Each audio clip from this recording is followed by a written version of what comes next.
4ನೇ ಅಧ್ಯಾಯದ 12ನೇ ವಚನ.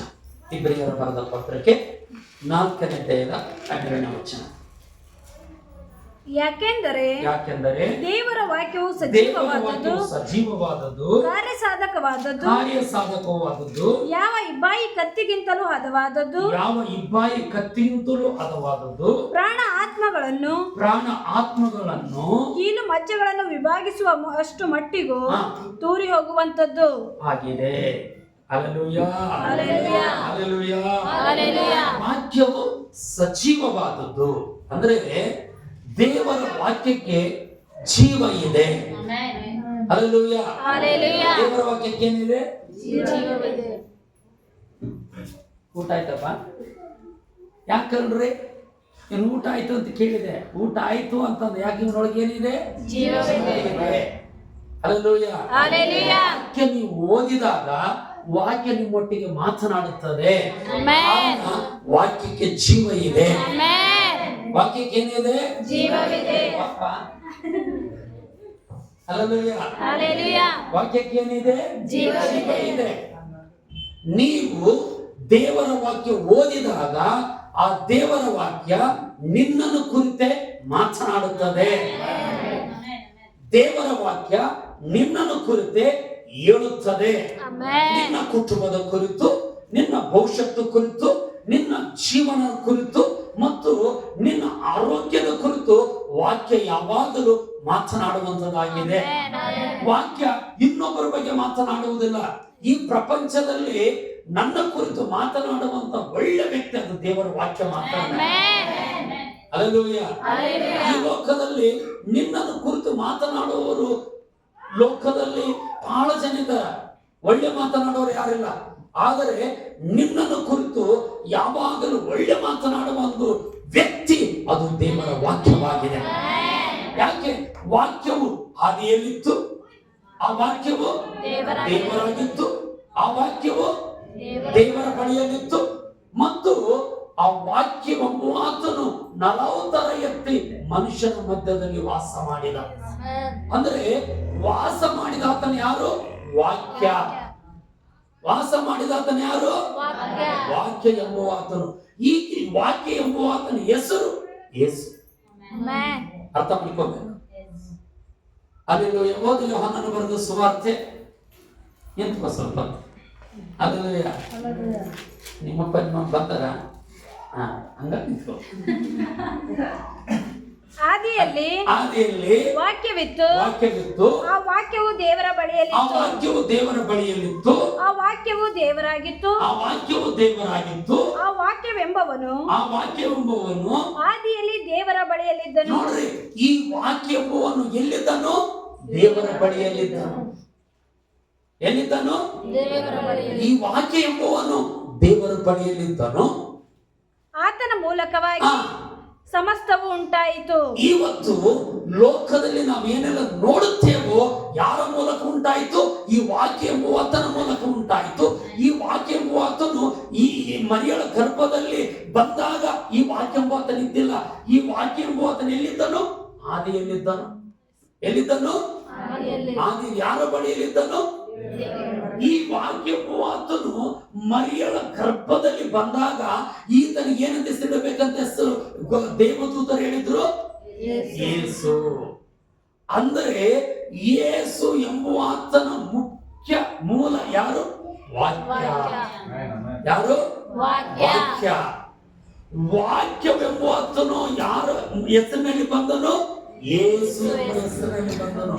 ಇವತ್ತು ನಿಮ್ಮಲ್ಲಿ ವಾಕ್ಯ ಇದೆಯಲ್ಲ, ಆ ವಾಕ್ಯ ಯೇಸುಗಿಂತ ಮೊದಲು ಇದ್ದದ್ದು. ಹಲ್ಲೆಲೂಯಾ. ನಿಮ್ಮಲ್ಲಿರುವಂತ ವಾಕ್ಯ ಯೇಸು ಕ್ರಿಸ್ತನಿಗಿಂತ ಮುಂಚಿತವಾಗಿರುವಂತದ್ದು ವಾಕ್ಯ.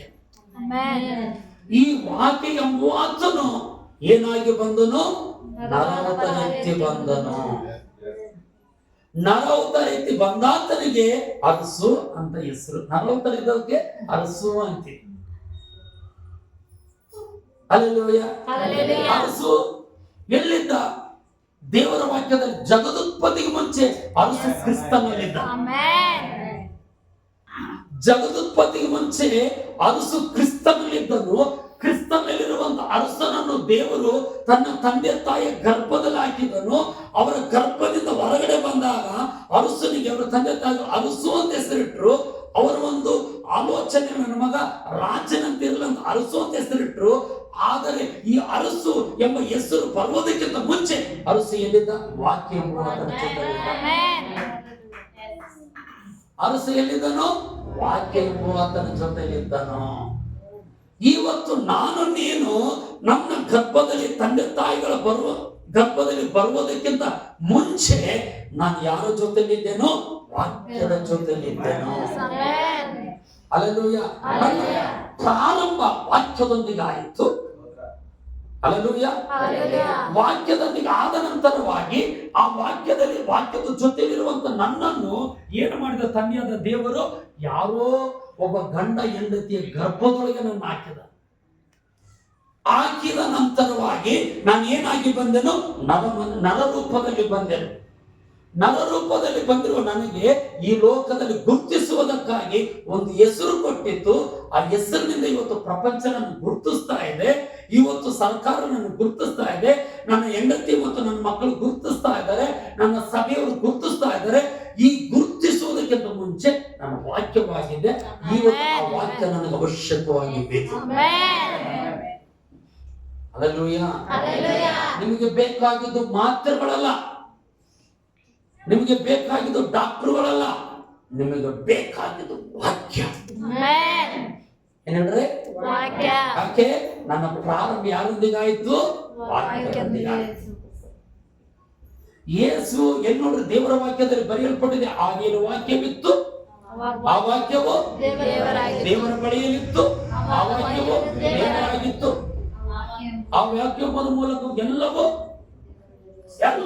ಉಂಟಾಯಿತು. ನಾನು ನೀನು ಯಾರ ಮೂಲಕ ಉಂಟಾದಿವೆ? ವಾಕ್ಯದ. ಮತ್ತೆ ಇವತ್ತು ವಾಕ್ಯ ಎಷ್ಟು ಮುಖ್ಯ ನಮ್ಗೆ. ವಾಕ್ಯ ಅಂದ್ರೆ ಮೂರವರು ಹೆಚ್ಚು ಇವತ್ತು ವಾಕ್ಯನೇ ಹೇಳ್ತಾರೆ. ಕುಣಿಬೇಕು, ಕುಪ್ಪಳಿಸ್ಬೇಕು. ಯಾಕೆ ಕುಣಿತಿ, ಯಾಕೆ ಕುಪ್ಪಳಿಸ್ತೀನಿ? ವಾಕ್ಯದ ಕುಣಿ, ವಾಕ್ಯದ ಕುಣಿತ, ಕುಪ್ಪಳಿಸೋದು ವಾಕ್ಯದ ಆದ ನಂತರ. ಹಲ್ಲೆಲೂಯಾ. ನಮ್ಗೆ ಯಾರ ಮೂಲಕ ಉಂಟಾದಿವೆ? ವಾಕ್ಯದ ಮೂಲಕ. ಮತ್ತು ನಮ್ಗೇನ್ ಬೇಕು?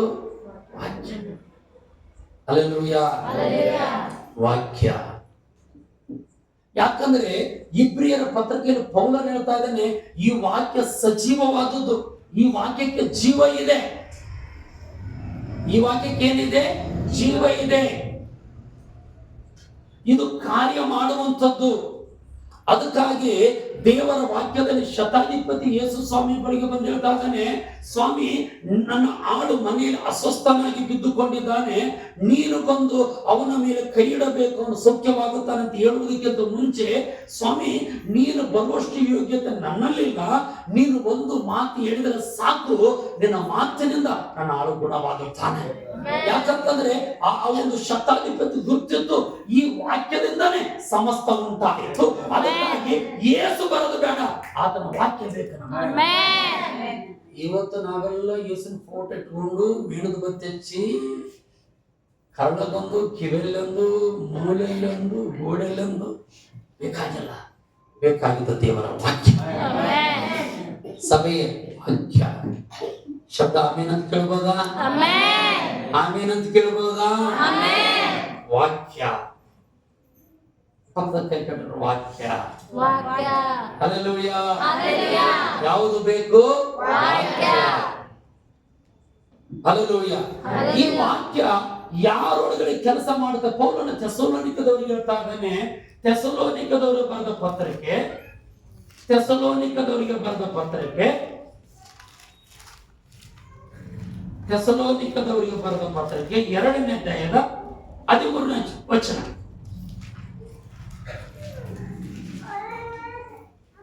1ನೇ ಥೆಸಲೋನಿಕ 2ನೇ ಅಧ್ಯಾಯ 13ನೇ ವಚನ.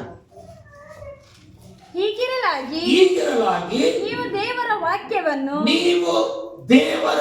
ವಾಕ್ಯವನ್ನು ನಮ್ಮಿಂದ ಕೇಳಿದಾಗ, ಅರಸನಿಂದ ಕೇಳಿದಾಗ, ಪ್ರತಿ ಭಾನುವಾರ ಚೆನ್ನಾಗಿ ಜಾಗ್ರತೆಯಿಂದ ಕೇಳಬೇಕು. ಯಾರು ತಲೆ ಮೇಲೆ ಕೈ ಡಿಪೆಂಡ್ ಆಗ್ಬಾರ್ದು. ಇವತ್ತು ಬಹಳ ಜನ ನಿಮ್ಗೆ ವಂಚನೆ ಮಾಡ್ತಾ ಇದ್ದಾರೆ. ಹಲ್ಲೆಲೂಯ. ಬಹಳ ಜನ ಮೋಸ ಮಾಡ್ತಾ ಇದ್ದಾರೆ. ಯಾಕೆ? ತಲೆ ಮೇಲೆ ಕೈ ಇಡೋದು. ಶತಾಧಿಪತಿ ಸ್ವಾಮಿ ನೀನು ಬಂದು ನನ್ನ ಆಳಿನ ತಲೆ ಮೇಲೆ ಕೈ ಅಂತ ಹೇಳಿಲ್ಲ, ನೀನು ಒಂದು ಮಾತು ಹೇಳಿದ್ರೆ ಸಾಕು ಅಂತ ಹೇಳಿದ. ಇವತ್ತು ನಮ್ಮ ನಂಬಿಕೆ ರಾಷ್ಟ್ರಗಳ ಕೈಗಳ ಮೇಲೆ, ನಮ್ಮ ನಂಬಿಕೆ ಎಣ್ಣೆಯ ಮೇಲೆ, ನಮ್ಮ ನಂಬಿಕೆ ನೀರಿನ ಮೇಲೆ. ಹಲ್ಲೆಲೂಯ. ಪೌಲನು ಥೆಸಲೋನಿಕ ಸಭೆಗೆ ಹೇಳ್ತಾನೆ, ನೀವು ನಮ್ಮಿಂದ ದೇವರ ವಾಕ್ಯವನ್ನು ಕೇಳಿದಾಗ ಅದನ್ನು ಮನುಷ್ಯರ ವಾಕ್ಯವೆಂದೆಣಿಸದೆ ದೇವರ ವಾಕ್ಯವೆಂದು ತಿಳಿದು. ಇದು ನಮ್ಮ ಕೆಲಸ. ಒಬ್ಬ ಸೇವಕ ದೇವರ ವಾಕ್ಯ ಹೇಳ್ತಾನಂತ ಹೇಳುವಂತ ಸಂದರ್ಭದಲ್ಲಿ, ಒಬ್ಬ ದೇವ ಸೇವಕ ವಾಕ್ಯವನ್ನು ಹಂಚುವ ಸಂದರ್ಭದಲ್ಲಿ ಇದು ದೇವರ ವಾಕ್ಯ ಅಂತ ತಿಳಿದುಕೊಳ್ಳೋದು ಯಾರ ಕೆಲಸ? ನಮ್ಮ ಕೆಲಸ. ಯಾರ ಕೆಲಸ ಇದು? ನಮ್ಮ ಕೆಲಸ. ಇದನ್ನು ಹೇಳ್ತದ ಬಿಡು, ಅದಲ್ಲ. ಇಲ್ಲಿ ನಿಂತುಕೊಂಡು ಯಾರೇ ವಾಕ್ಯ ಹೇಳಿ, ಸೀಬ ತಂಗಿ ವಾಕ್ಯ ಹೇಳಿ, ಶಾಲುಸು ವಾಕ್ಯ ಹೇಳಿ, ಅಥವಾ ಇನ್ನೂ ಯಾವ ಬ್ರದರ್ ಬಂದು ವಾಕ್ಯ ಹೇಳಿ, ಯಾವ ಭಾಷೆ ಬಂದು ವಾಕ್ಯ ಹೇಳಿ.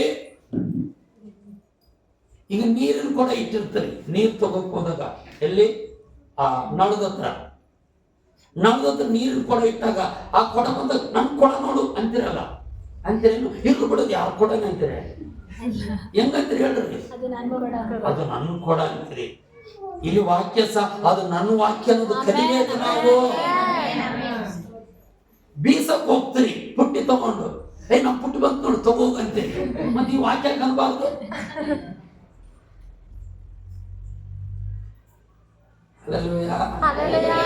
ಸಭೆಯೇ, ಆ ಥೆಸಲೋನಿಕ ಸಭೆಗಾಗಿ ದೇವರಿಗೆ ಸ್ತೋತ್ರ.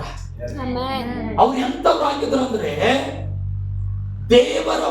ದೇವ ಸೇವಕರು ವಾಕ್ಯ ಹೇಳಬೇಕಾದ್ರೆ ಇದು ದೇವರ ವಾಕ್ಯವೆಂದು ಅವರು ತಿಳಿದುಕೊಳ್ಳುವಂತವರಾಗಿದ್ದರು. ಅದಕ್ಕಾಗಿ ಆ ಪೌಲನು ಆ ಸಭೆಗೋಸ್ಕರ ದೇವರಿಗೆ ಸ್ತೋತ್ರ ಮಾಡ್ತಾ ಇದ್ದಾನೆ.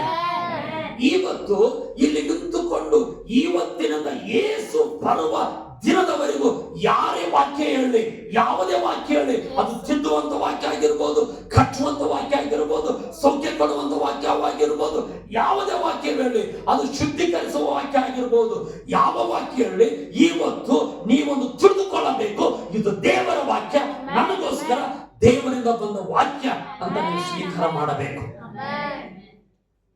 ಹಲ್ಲೆಲೂಯ. ದೇವದೂತನು, ಗಬ್ರಿಯೇಲ ದೇವದೂತನು ಮರಿಯಳ ಬಳಿಗೆ ಬಂದು ಹೇಳ್ತಾ ಇದ್ದಾನೆ, ದೇವರ ದಯ ಬಂದಿದ್ದವಳೆ, ನಿನಗೆ ಶುಭವಾಗಲಿ. ಇವತ್ತು ನಾನು ಶುಭ ಸಮಾಚಾರ ತಿಳಿಸುತ್ತೇನೆ. ಇವತ್ತು ಪರಲೋಕದ ದೇವರಿಂದ ಒಂದು ಮಾತನ್ನು ನಿನಗೆ ತಿಳಿಸುತ್ತೇನೆ. ಆಕೆ ಏನಂದಳು, ಇಗೋ ನನ್ನ ಕರ್ತನದ ಆಸೆ ನಿನ್ನ ಮಾತಿನಿಂದ ನನಗಾಗಲಿ. ಇವತ್ತು ಸಭೆಗಳು ಒಬ್ಬ ಸೇವಕನ ಹೇಳಬೇಕಾದ್ರೆ ಇವತ್ತು ಮರಿಯಳಂತ ಹೃದಯ ಇದೆನಾ ನಮ್ದು? ಥೆಸಲೋನಿಕ ಸಭೆಯವರಂತ ಹೃದಯ ಇದೆ ನಮ್ದು? ಶತ್ರು ವಂಚಿಸ್ತಾ ಇದ್ದಾನೆ. ಗುರುತು ಶತ್ರುವಿಗೆ ವಾಕ್ಯದಲ್ಲಿ ದೈವಿಕ ಶಕ್ತಿ ಇದೆ. ವಾಕ್ಯ ದೇವರಾಗಿದೆ. ವಾಕ್ಯದ ಮೂಲಕ ಸಮಸ್ತ ಉಂಟಾಯಿತು ಎನ್ನುವಂತ ಸತ್ಯ ಪರಿಜ್ಞಾನ ಎನ್ನತಕ್ಕಂತ ಸತ್ಯದ ಅರಿವು ಈ ಲೋಕದಲ್ಲಿರುವ ದುಷ್ಟ ಪಿಶಾಚಿಗೆ ಗೊತ್ತು, ಆದರೆ ದೇವರ ಮಕ್ಕಳಿಗೆ ಗೊತ್ತಿಲ್ಲ. ಇವತ್ತು ಸಭೆ ವಾಕ್ಯವನ್ನು ಅಸಡ್ಡೆ ಮಾಡ್ತಾ ಇದೆ. ಅಸಡ್ಡೆ ಮಾಡಬಾರದು. ಯಾಕಂದ್ರೆ ದೇವರ ವಾಕ್ಯ ಸಜೀವವಾದದ್ದು. ಇವತ್ತು ಒಂದು ಕಲಿಬೇಕು, ಹೇಳ್ರಿ, ದೇವರ ವಾಕ್ಯವನ್ನು ಸೇವಕರು ಹೇಳಬೇಕಾದ್ರೆ ನಾನು ಅದನ್ನು ದೇವರ ವಾಕ್ಯವೆಂದೇ ನಂಬುತ್ತೇನೆ, ಸ್ವೀಕರಿಸುತ್ತೇನೆ. ಹಲ್ಲೆಲೂಯ. ಕಲಿತೇನೆ. ಹಲ್ಲೆಲೂಯ. ಕಲಿಬೇಕು ದೇವರ ಮಕ್ಕಳು, ಕಲಿಯೋಣ ನಾವೆಲ್ಲ. ದೇವರು ಮೈ ಅರಸನಾಗಿದ್ದಾನೆ. ಮುಂದೆ ನಾನು ಸ್ವಲ್ಪ ಟೈಮ್ ಹೆಚ್ಚುತ್ತವಂತೆ ಒಂದು ಕಲಿಸಿ ಹೋಗ್ತೇನೆ. ನಾನು ನಿಮ್ಗೇನಾದ್ರು ನನ್ನ ನೋಡ್ಬೇಡ, ನನ್ನಲ್ಲಿ ಅದ್ಭುತ ಇಲ್ಲ. ನನ್ನೊಳಗಿರೋ ವಾಕ್ಯದಲ್ಲಿ ಅದ್ಭುತ ಇದೆ. ಹಲ್ಲೆಲೂಯಾ. ನೀವು ನನ್ನಿಂದ ದೇವರ ವಾಕ್ಯವನ್ನು ಕೇಳಿದಾಗ ಅದು ಮನುಷ್ಯರ ವಾಕ್ಯವೆಂದು ಎಣಿಸದೆ ದೇವರ ವಾಕ್ಯವೆಂದು ಅಂಗೀಕರಿಸಿದ್ದಕ್ಕಾಗಿ ನಾನಂತೂ ಎಡಬಿಡದೆ ದೇವರಿಗೆ ಕೃತಜ್ಞತಾ ಸ್ತುತಿ ಮಾಡುತ್ತೇನೆ. ಹಲ್ಲೆಲೂಯಾ. ಅಲ್ಲಿ ಪೌಲನು ಕೃತಜ್ಞತಾ ಸ್ತುತಿ ಕಾಣಿಕೆ ಕೊಟ್ಟದಕ್ಕಾಗಲ್ಲ, ಸ್ತೋತ್ರ ಕಾಣಿಕೆ ಹಬ್ಬಕ್ಕಾಗಲ್ಲ, ವಾಕ್ಯವನ್ನು ಸ್ವೀಕಾರ ಮಾಡಿದಕ್ಕಾಗಿ ಪೌಲನು ದೇವರ ಸ್ತೋತ್ರ ಮಾಡಿದ. ಹಲ್ಲೆಲೂಯಾ. ಎಷ್ಟು ಕಾಣಿಕೆ ಕೊಡ್ತಾರೋ ಅದಕ್ಕಾಗಿ ಸ್ತೋತ್ರ ಅಲ್ಲ. ನೀವು ಇಲ್ಲಿ ನಿಂತುಕೊಂಡು ಸೇವಕರು ವಾಕ್ಯ ಹೇಳಿದಾಗ ಆ ವಾಕ್ಯವನ್ನು ಯಾವ ಮನಸ್ಸಿನಿಂದ ಸ್ವೀಕಾರ ಮಾಡುತ್ತೀರೋ, ಅದಕ್ಕೆ ಯಾವ ರೀತಿಯಲ್ಲಿ ಸ್ಪಂದಿಸುತ್ತೀರೋ, ಅದನ್ನು ಯಾವ ರೀತಿಯಲ್ಲಿ ಪ್ರತಿಕ್ರಿಯಿಸುತ್ತೀರೋ ಅದಕ್ಕಾಗಿ ನಾವು ದೇವರಿಗೆ ಸ್ತೋತ್ರ ಮಾಡುವವರಾಗಿದ್ದೇವೆ. ಹಲ್ಲೆಲೂಯಾ. ಇವತ್ತು ಒಂದು ಕಲಿಯೋಣ ಪ್ರಿಯರೇ. ಸೈತಾನಿಗೆ ಹೇಳ್ಬೇಕು ನಾವು, ಲೇ ಸೈತಾನನೇ, ಇಷ್ಟು ದಿನ ವಾಕ್ಯವನ್ನು ಕಡೆಗಣಿಸುವಂತ ಮಾಡಿದೆ, ಇವತ್ತು ನಿನ್ನ ಯೇಸು ನಾವು ತಿರಸ್ಕಾರ ಮಾಡುತ್ತೇನೆ. ನಾವು ಪ್ರತಿ ಭಾನುವಾರ ಚರ್ಚಿಗೆ ಬರೋದು ವಾಕ್ಯ ಕೇಳುವುದಕ್ಕಾಗಿ, ನಾವು ಮನೆಗೆ ಹೋಗಿ ಬೈಬಲ್ ಓದೋದು ವಾಕ್ಯ ತಿಳಿದುಕೊಳ್ಳುವುದಕ್ಕಾಗಿ. ಪ್ರತಿದಿನ ಬೈಬಲ್ ಓದ್ಬೇಕು, ಪ್ರತಿದಿನ ಬೈಬಲ್ ಓದ್ಬೇಕು. ಯಾಕೆ? ವಾಕ್ಯ ಪ್ರಾಮುಖ್ಯವಾದದ್ದು. ಎಷ್ಟು ಜನ ಪ್ರತಿದಿನ ಬೈಬಲ್ ಓದ್ತಾ ಇದ್ದಾರೆ? ಕೈ ಎತ್ತಬಾರ್ದು ನಿಮ್ಮ, ಯಾಕಂದ್ರೆ ಕೈ ಎತ್ತೋದು ಇದೇನು ಶಾಲೆ ಅಲ್ಲ. ಹೋಮ್ವರ್ಕ್ ಎಷ್ಟು ಜನ ಮಾಡ್ರಿ, ಮಾಡಿ ನಾಳೆ ನೀವು ಒಬ್ಬರು ಕರ್ಕೊಂಬ ಅಂತ. ಬಟ್ ನಾವು ಕಲಿಯೋಣ ದೇವರ ಮಕ್ಕಳೇ, ಯಾಕಂದ್ರೆ ವಾಕ್ಯ ಎಲ್ಲದಕ್ಕೂ ಮೂಲವಾಗಿದೆ. ಇವತ್ತು ನಿನ್ನ ಆಶೀರ್ವಾದಕ್ಕೆ ಮೂಲ, ನಿನ್ನ ಬಿಡುಗಡೆಗೆ ಮೂಲ, ನಿನ್ನ ಅಭಿವೃದ್ಧಿಗೆ ಮೂಲ, ನಿನ್ನ ಜಯಕ್ಕೆ ಮೂಲ ದೇವರ ವಾಕ್ಯ. ಯಾಕಂದ್ರೆ ಅದರ ಮೂಲಕ ಸಮಸ್ತ ಉಂಟಾಯ್ತದ ದೇವರ ವಾಕ್ಯ ಹೇಳಿರ್ಬೇಕಾದ್ರೆ ಇವತ್ತು ನಿನ್ನ ಕುಟುಂಬದಲ್ಲಿ ಏನ್ ನಡಿಬೇಕಾದ್ರೆ ಏನ್ ಬೇಕು? ಏನ್ ಬೇಕಂದ್ರೆ ವಾಕ್ಯ. ಗಚ್ಚಿಗೆ ಯಾರು? ಏನ್ ಬೇಕು? ಏನ್ ಬೇಕು? ಎಣ್ಣೆ ಅಲ್ಲ. ಅಯ್ಯೋ ಪಾಸ್ಟ್ರೆ, ಯಾಕೋಬನ ಪತ್ರಿಕೆಯಲ್ಲಿ ಬರ್ದನ, ನಿಮ್ಮಲ್ಲಿ ಬಾಧೆ ಪಡೋದಿದ್ದಾನು, ಎಣ್ಣೆ ಹಿರಿಯರನ್ನು ಕರೆಸಿ ಎಣ್ಣೆ ಚು ಪ್ರಾರ್ಥಿಸಿರಿ, ಎಣ್ಣೆ ಚು ಪ್ರಾರ್ಥಿಸ್ರಂತ ಬರ್ದನ ಅಷ್ಟೇ. ಎಣ್ಣೆ ಇಟ್ಕೊಳ್ರಿ ಅಂತ ಬರೋದಿಲ್ಲ. ಬಂದ ಪಾಸ್ಟ್ರು ಬಂದಾಗ ಎಣ್ಣೆ ಹಚ್ಚಿ ಪ್ರಾರ್ಥನೆ ಮಾಡಿ ಬಂದ್ಬಿಡ್ಬೇಕಷ್ಟೇ.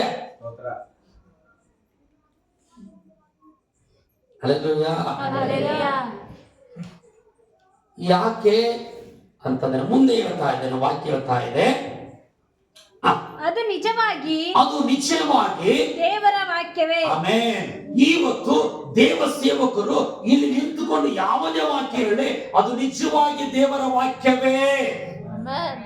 ಯಾವ ವಾಕ್ಯ ಅದು? ದೇವರ ವಾಕ್ಯ. ನಿಜವಾಗಿ ದೇವರ ವಾಕ್ಯ ಅಂತ ಮಾತೆ, ನಿಜವಾಗಿ ದೇವರ ವಾಕ್ಯವೇ. ಅದು ನಂಬುವವರಾದ ನಿಮ್ಮೊಳಗೆ. ಆಮೆನ್. ಯಾರೊಳಗೆ ವಾಕ್ಯ ಕೆಲಸ ಮಾಡ್ತದ ಗೊತ್ತಾ? ಯಾರು ವಾಕ್ಯವನ್ನು ನಂಬುತ್ತಾರೋ ಆ ನಂಬುವವರೊಳಗಡೆ ಬಲವಾಗಿ ಕೆಲಸ ನಡೆಸುತ್ತದೆ. ಎಂತ ಕೆಲಸ? ಬಲವಾಗಿ. ಬಾ. ಹಲ್ಲೆಲೂಯಾ. ನಜರೇತಿನ ಯೇಸುವಿನ ನಾಮದಲ್ಲಿ ಇವತ್ತು ನಿಮ್ಮ ಮನೆಯಲ್ಲಿ ಬಡತನ ಇದ್ರೆ ಆ ಬಡತನಕ್ಕೆ ಬದಲಾಗಿ ದೇವರ ವಾಕ್ಯದಲ್ಲಿ ಬರೆಯಲ್ಪಟ್ಟಿದೆ, ಆತನು ಬಡವನಾಗಿ ನಮ್ಮನ್ನು ಐಶ್ವರ್ಯತನಾಗಿ ಮಾಡಿದ್ದಾನೆ. ಇವತ್ತು ಯೇಸುವಿನ ನಾಮದಲ್ಲಿ ಅವರಲ್ಲಿ ಸಭೆಯಲ್ಲಿರುವಂತಹ ಕೆಲವರ ಬಡತನದ ಪರಿಸ್ಥಿತಿ ಬದಲಾಗುತ್ತದೆ. ನಿನ್ನ ಆದಾಯದಿಂದ ಅಲ್ಲ, ನಿನ್ನ ನಂಬು ವಾಕ್ಯದ ಬಲದಿಂದ ಬದಲಾಗುತ್ತದೆ. ಯಾವುದರ ಬಲದಿಂದ ಬದಲಾಗುತ್ತದೆ? ನೋಡ್ರಿ, ವಾಕ್ಯವು ನಂಬುವರೊಳಗೆ ಕೆಲಸ ಮಾಡ್ತಂತ ಹೇಳ್ತಾ ಇಲ್ಲ ಪೌಲನು. ನಂಬುವವರೊಳಗಡೆ ಬಲವಾದ ಕೆಲಸ ಮಾಡುತ್ತದೆ. ಹಲ್ಲೆಲೂಯಾ. ನಾನು ಮೊದಲು ಇಬ್ರಿಯರ ಪತ್ರಿಕೆಯಲ್ಲಿ ಹೇಳಿದೆ, ಏನಂತ ಹೇಳಿದೆ? ವಾಕ್ಯವು ಸಜೀವವಾದದ್ದು, ಕಾರ್ಯ ಮಾಡುವಂಥದ್ದು. ಹಲ್ಲೆಲೂಯಾ. ಆಮೇಲೆ ನಾನು ಹೇಳಿದೆ, ಯೋಹಾನನ ಬರೆದ ಸುವಾರ್ತೆಗೆ ಹೋದೆ, ಅಲ್ಲಿ ಆದಿಯಲ್ಲಿ ಏನಿತ್ತು? ಆ ವಾಕ್ಯದ ಮೂಲಕ ಸಮಸ್ತವು ಉಂಟಾಗಿರುವಂತದ್ದು. ವಾಕ್ಯವಿಲ್ಲದ ಒಂದಾದರೂ ಉಂಟಾಗಲಿಲ್ಲ. ಎಲ್ಲದಕ್ಕೂ ಮೂಲ ವಾಕ್ಯ. ಹಲ್ಲೆಲೂಯಾ. ಅದಕ್ಕಾಗಿ ದೇವರ ವಾಕ್ಯದಲ್ಲಿ ಬರೆಯಲ್ಪಟ್ಟಿದೆ, ಆದಿಕಾಂಡ ಬರೆದ ಪುಸ್ತಕದಲ್ಲಿ ಭೂಮಿ ಕ್ರಮವಿಲ್ಲದೆಯೂ, ಭೂಮಿ ಬರಿದಾಗಿಯೂ ಮತ್ತು ಭೂಮಿ ಏನಾಗಿತ್ತು? ಕತ್ತಲಾಗಿತ್ತು.